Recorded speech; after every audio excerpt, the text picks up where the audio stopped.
ఆంధ్రదేశాన్ని ఓ 30 ఏళ్లుగా ఒకే రకమైన సినిమాల వెల్లువ ముంచెత్తుతుంది. సినిమాల పేర్లు కూడా చాలా చిత్రంగా ఉంటాయి. అప్పటికే పెళ్ళి అయిపోయింది, మరి ఏం చేద్దాం? నిన్నే పెళ్ళి ఆడతా, వాడికి విడాకులు ఇస్తా అంటే క్యాప్ టైటిల్ పక్కన ఒకటి ఉంటుంది కదా సైడ్. అవును, వాళ్ళిద్దరూ ఇష్టపడ్డారు, అది చూసి మనం కష్టపడాలి.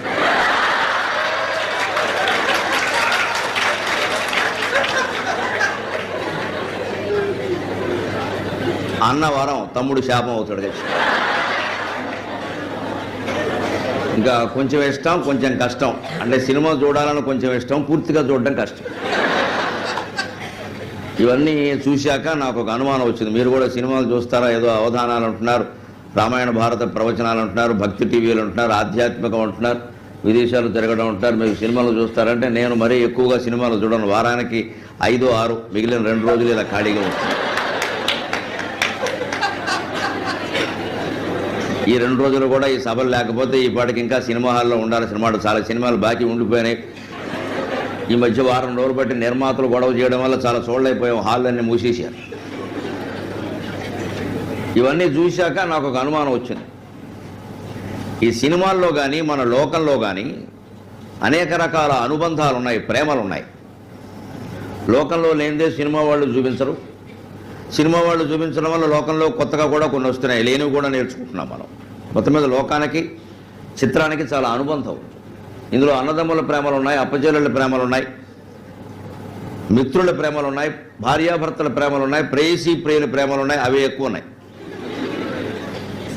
ఇవన్నీ చూశాక నాకు ఒక అనుమానం వచ్చింది, ఏది నిజమైన ప్రేమ అని. ఒకసారి ఆ విషయం చర్చించి మనం రంగంలోకి వెడదాం, వ్యక్తిత్వం ఏమిటో వికాసం ఏమిటో చూద్దామని ఇలా మొదలుపెట్టి. సగము దేహమునిచ్చి సాష్టాంగపడగాని భార్య ఏనియు ప్రేమ పంచబోదు. కుర్రాళ్ళందరూ గుర్తుపెట్టుకోవాల్సిన విషయం. ఇంజనీరింగ్ కాలేజీలో ఉండగా కనిపించిన ఆడాళ్ళంతా చాలా గొప్పగా కనపడతారు. మనకి బాగా తెలుసున్న విషయం, సినిమాల్లో చెబుతున్న విషయం, మనం చూసిన ఆడాళ్ళందరూ నవ్వరు, నవ్విన వాళ్ళందరూ మనల్ని ప్రేమించరు, ప్రేమించిన వాళ్ళందరూ పెళ్లి చేసుకోరు, పెళ్లి చేసుకున్న వాళ్ళందరూ కాపురాలు చేయరు. చాలా వడపోసుకోవలసిన విషయాలు, బాగా ఫిల్టర్ చేస్తే కానీ జీవితంలో అర్థం కాదు. అలా ఆలోచిస్తే కాస్త ముందు మగపిల్లలు తెలుసుకోవలసింది ఏమిటి అంటే, పెళ్ళయ్యే వరకు అమ్మాయి చాలా ఆకర్షణీయంగా కనపడుతుంది. అసలు ఐ లవ్ యూ అంటే చాలు ఇక మొత్తం ఇంకా స్వరం. రాముడి మీద పద్యం చెప్పండి అని అడుగుతారు, నిషిద్ధాక్షరే అంటారు. అంటే రాముడి మీద పద్యం చెప్పాలి అంటే నేను రా అనగానే మా నిషేధం అంటాడు. రామ అనడానికి వీళ్ళ, మరి రాముడి మీద వస్తాడు అంతే. రా అన్న తర్వాత మా అనకూడదు. పోనీ రాముడు రావాలి కదా, మా అనకూడదు కదా అని ఘ అందామని రాఘ అన్నాను అనుకోండి. నేను రాఘవ అంటాడనమాట. రాఘవుడు అంటే రాముడే కదా అని ఊహించి ఆయన వా నిషేధం అంటాడు. ఆ రాఘ అలాగే ఉండాలి, నువ్వేం వేస్తావో వెయ్యాలి, రాముడనే అర్థం రావాలి, రాఘవుడు అనడానికి వీలి. ఇది నిషిద్ధాక్షరి. ఇలా మొత్తం పాదానికి ఒక 10 అక్షరాలు చెప్పాలి, 4 పాదాల్లో 40 అక్షరాలు చెప్పాలి. మొత్తం పద్యం అంతా కలిపితే రాముడి యొక్క కథ రామాయణం రావాలి. అడుగడుక్కే ఆయన అడ్డుకుంటాడు. దీన్ని ఇంత గంభీరంగా మేము ఆలోచించి జాగ్రత్తగా ఏదో చేసుకుంటూ వస్తే మధ్యలో ఈ పక్కన కూర్చోబెట్టిన ఆయన పక్కకి లాగుతాడు. ఏమంటే దయ్యాలు రాత్రి ఎందుకు కనపడితే పగలు ఎందుకు కనపడమంటాడు. పగలు మనం ఉన్నాం కదా, అంతకంటే భయంకరంగా మనకి భయపడేవి కనపడలేదు. పగలు మనల్ని చూసి అవి భయపడతాయి, అందుకే కనపడవు. రాత్రి వాటిని చూసి మనం భయపడతాం. ఆయన చంద్రుడు పగలే, సూర్యుడు రాత్రి కాదండి, చంద్రుడు పగలు కూడా ఉంటాడు, నక్షత్రాలు పగలు కూడా ఉంటాయి. రాత్రి మొత్తం అవి ఎక్కడికి నాశనమో అక్కడే ఉంటాయి. పగలు మనకు కనపడవు, ఎందుకంటే సూర్యకాంతి కారణంగా. అంతే దయ్యాలైనా అంతేనైనా, నువ్వు నేను ఉన్నాం కదా దయ్యాల కంటే భయంకరంగా, అందుకని అవి కనపడవు. మనం రాత్రి మనం ఉన్నాం కాబట్టి అవి కనపడతాయి. ఈ సరదా సమాధానం చెబుతూనే మళ్ళీ రాముడు పద్యంలోకి వెళ్ళాలి. రాగా అన్నం తర్వాత ఏం వేసాం అన్న దాంట్లోకి వెళ్ళిపోవాలి.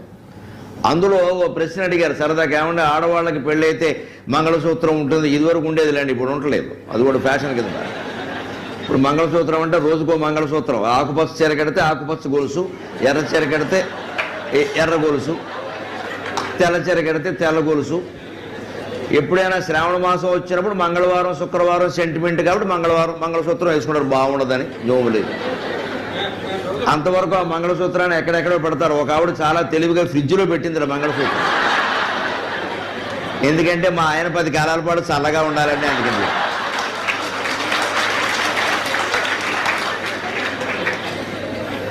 మళ్ళీ కష్టం కదా, మన చల్లగా ఉండాలి, లేదా వేడెక్కిపోతాడు బయటకు వచ్చారు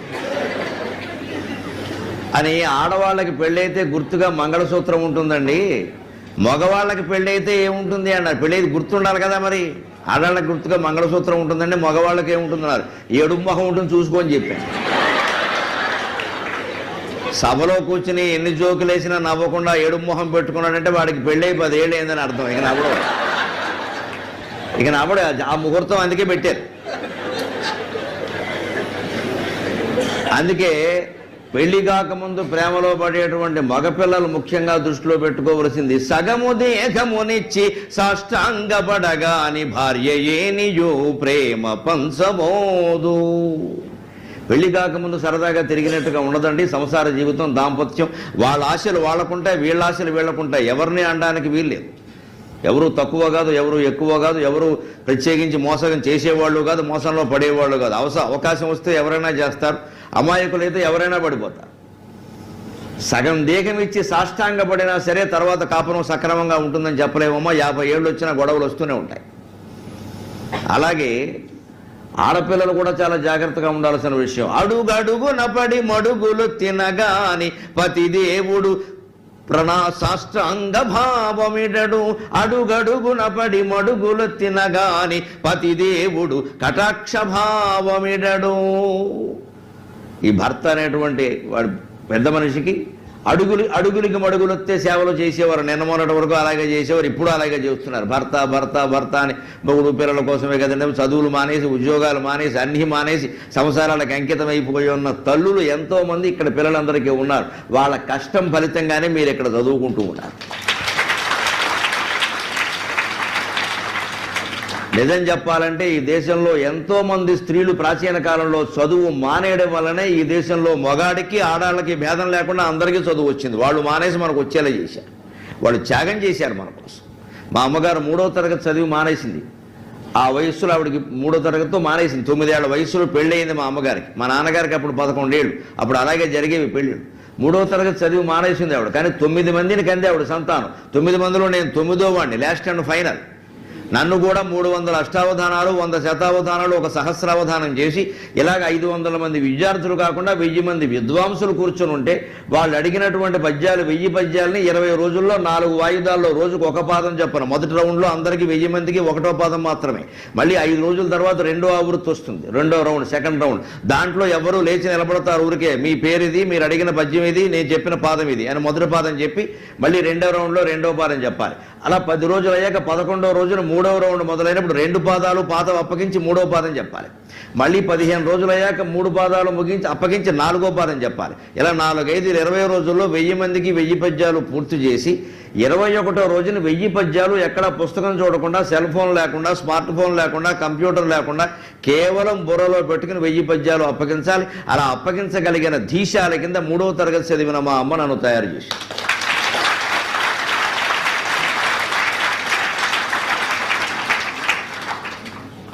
అంతంత సేవలు చేసినటువంటి స్త్రీలకి ఇచ్చిన బహుమతి ఏమిటండి? అడుగడుగున పడి మడుగులు తినగాని పతిదేవుడు కటాక్ష భావమిడడు. ఇవాళ స్త్రీలకి పురుషులకి అందరికీ చదువులు, ఉద్యోగాలు, హక్కులు, స్వేచ్ఛలు అన్నీ సమానంగా ఉన్నాయి కాబట్టి మనకు అనేక విషయాలు తెలవడం లేదు. కానీ పూర్వం మా కళ్ళతో మేము చూసామమ్మా, తన్నిన వాళ్ళు ఉన్నారు, కొట్టిన వాళ్ళు ఉన్నారు, జుట్టెట్టు గిడి చేసిన వాళ్ళు ఉన్నారు. ఆ తల్లులు ఆ కష్టాలన్నీ పడ్డారు, చాలా భయంకరంగా పడ్డారు. ఏమిటంటే ఏ జన్మలోనో చేసుకున్న పాపం అమ్మ అని సరిపెట్టుకున్నారు, అంతేగాని ఆత్మహత్యలు చేసుకోవాలి. ఆశ్చర్యకరమైన విషయం ఇది. ఇవాళ చిన్న మాట తల్లి అన్నా, తండ్రి అన్నా, భర్త అన్నా, భార్య అన్నా, ఎవరన్నా సరే వెంటనే శ్రీలింగి ఫేనాయ విద్మగే చున్నీ కంఠాయ ధీమకి అంతే. ఇంకా అదిగో నన్ను అంటావా సాయంత్రానికి నీ పేరు పేపర్లో రావాల్సిందే, మన ప్రాణమే పోయింది. శ్రీలింగి ఫేనాయ విద్మగే చున్నీ కంఠాయ ధీమకి తన్నో చావు ప్రచోదయాత్ అయిపోయింది, అంతే లెక్క. ఈ లెక్కని మా కాలంలో ఉన్న స్త్రీ పురుషులను గమనిస్తే వాళ్ళు రోజుకోసారి చేసుకోవాలి, రోజుకోసారి. ఏమీ లేకుండా బతికేరాడు. వాళ్ళు ఏమనుకున్నారంటే ఏదో ఉంటుంది సంసారం అన్నాక పిల్లల్ని కన్నాం, వాళ్ళని చూసుకోవద్దా. 9 మందిని కన్నారండి. నేను 9వ వాడిని. నేను అష్టావధానం చేసి 92 విజయదశమిలో 8 మంది పండితులను ఇలాగే వాళ్ళు అడిగిన ప్రశ్నలన్నిటికీ జవాబులు చెప్పి యామయ్యా మమ్మల్ని జయించావయ్యా అని ఇటువంటి పెద్దలందరూ కూర్చున్నవారంటే నేను చాలా సంతోషించి మా అమ్మ దగ్గరికి వెళ్ళి దండం పెట్టి అమ్మ నేను 8 మందిని జయించానే అన్న సరదాకి 30 ఏళ్ళ వయసు కదా మరి పొగరుంటుంది కదా అమ్మ నేను 8 మందితో పోటీ పడి నెగ్గానే అంటే ఆవిడ వెంటనే ఎందుకు నెగ్గవరా నిన్ను కనడానికి 8 రోజులు పట్టింది నాయన భయంకరమైన నొప్పులు పడ్డాను నేనని చెప్పింది ఆవిడ ఆ రహస్యం 8 రోజులు ఒక స్త్రీని ఒట్టినే ఓ చీర అలా లూజుగా వదులుగా కట్టి గోడకు నుంచోబెట్టారమ్మ నొప్పులు రావట్లేదు ఎందుకంటే అప్పటికే 8 మంది పిల్లలు నేను 9వ వాడిని పిండం బయటపడద్దా ఇప్పట్లో సిజేరియన్లు అవన్నీ ఏం లేవు కదా బయటపడాలి ఆ నొప్పిని భరించడం కదమ్మా ఇలా అనడానికి కూడా ఓపిక సరిపోవట్లేదు ఆవిడకి అందుకని బిడ్డ బయటికి రావట్లేదని నుంచోబెట్టారు పొద్దున్న 10 నుంచి సాయంత్రం 6 వరకు కేవలం అన్నం పెట్టి అదేం శిక్ష కాదు తప్పదు మరి ఆ రోజుల్లో అంతకంటే సాధనాలు లేవు ఆసుపత్రిలో ఏమున్నాయి ఇన్ని బాధలు పడి నేను కన్నానురా ఆ మాత్రం 8 మందిని జయించకపోతే ఎలా నాయన అంటే అప్పుడు నాకు అర్థమైంది ఇంకా నేను ఎంతమందిని జయించి ఆ తల్లిని ఆనందింపజేయాలో అర్థమైందిరా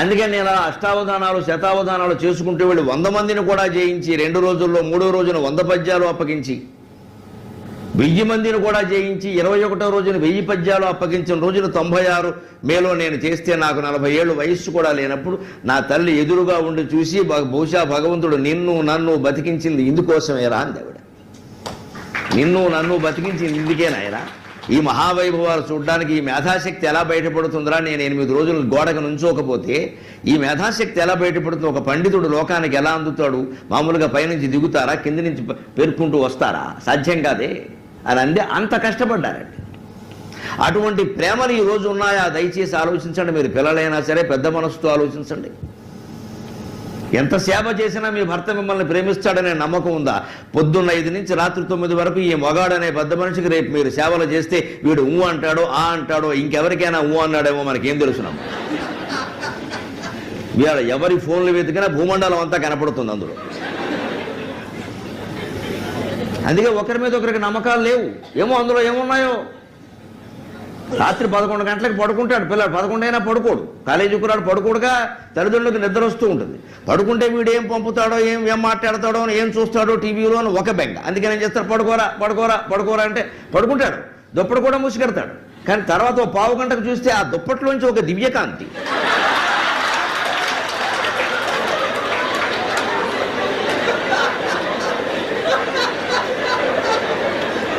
పడుకునే ఉన్నాడు దుప్పట్లో ఈ దివ్యకాంతి విశ్వరూప సందర్శన యోగ ఏకాదశోధ్యాయక భగవద్గీత ఏకాదశోధ్యాయం విష్ణుమూర్తి సందర్శనం ఏంటంటే ఏం జరుగుతుందో మీకు తెలుసు ఎందుకు వెలుగుతుందో స్మార్ట్ ఫోన్ లైట్ బ్రహ్మాండంగా వెలుగుతుంది అక్కడ అప్పుడు తండ్రికి అనుమానం వచ్చి తక్కువ దుప్పట తీసాడనుకో ఏం నొక్కుతాడో తెలియదు వీడిల్లు బంగారం కానీ వాళ్ళ అమ్మా నాన్న ఫోటో వచ్చేస్తుంది అక్కడ నొక్కుంది డాడీ అంటాడు ఏమిట్రా అంటే మిమ్మల్ని అమ్మని ఆరాధిస్తున్నాను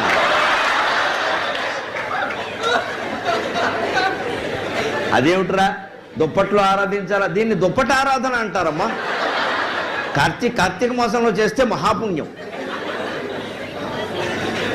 పాపం ఈ అమాయకపు తండ్రి తల్లి ఏమిటమ్మా వాడికి నేనంటే చాలా అసలు ఇంతకంటే వెర్రాడవాడు ఉన్నాడు ఇక్కడ ఎందుకంటే వీడు ఇంజనీరింగ్ చదవలేదుగా వాడు చదివాడు కానీ ఈ పాప ఎనప కొట్లోనో ఇస్త్రీ కొట్లోనో పనిచేస్తూ కూర్చున్నాడు ఈయనకని తిరిగితే ఎట్లా ఎక్కడ నమ్మేసి వెళ్ళిపోతాడు మళ్ళీ ఇలా 30గానే బాగున్నా హవారియే వెంటనే వెళ్ళిపోతుంది అక్కడికి didn't see my message why not responding ఇక్కడ అర్ధరాత్రి 12ంటికి రెస్పాండింగా ఇన్ని రకాల మన ఆలోచనల్ని మనమే రహస్యంగా దాచుకునేటువంటి అవకాశాలు ఉన్న చోట నమ్మకానికి అవకాశం ఉండదు చాలా ఉండదు అందుకే ఇవాళ ఏది నిజమైన ప్రేమో తేల్చుకోవలసిన అవసరం మాకు లేదమ్మా మేమన్నీ ఆస్వాదించాం అనుభవించాం భగవంతుడు ఎప్పుడు పిలుస్తాడని చూస్తున్నాం దానికి సిద్ధంగా ఉన్నాం అది వేరే విషయం మీరు ఆలోచించుకోవాలి బాగా ప్రేమించినంత తేలిక కాదు పెళ్లి చేసుకోవడం కానీ పెళ్లి చేసుకున్నంత తేలిక కాదు కలకాలం కాపురం చేయడం అందుకని అంతకుముందే చాలా విషయాలు నేర్చుకోవాలి చదువుతో పాటుగా నేర్చుకోవాలి అదే వ్యక్తిత్వ వికాసం అంటే పోనీ ఉపాధ్యాయులు ఏమైనా విద్యార్థుల్ని ఉరికే ఉచితంగా అలా అభిమానిస్తారా అంటే ఎవరు అభిమానిస్తారండి వాళ్ళకి 2 కావాలి బాగా చదవాలి పైగా మా ఉపాధ్యాయులకు లక్షణం ఉంటుంది, నేను ఉపాధ్యాయుడే కదా,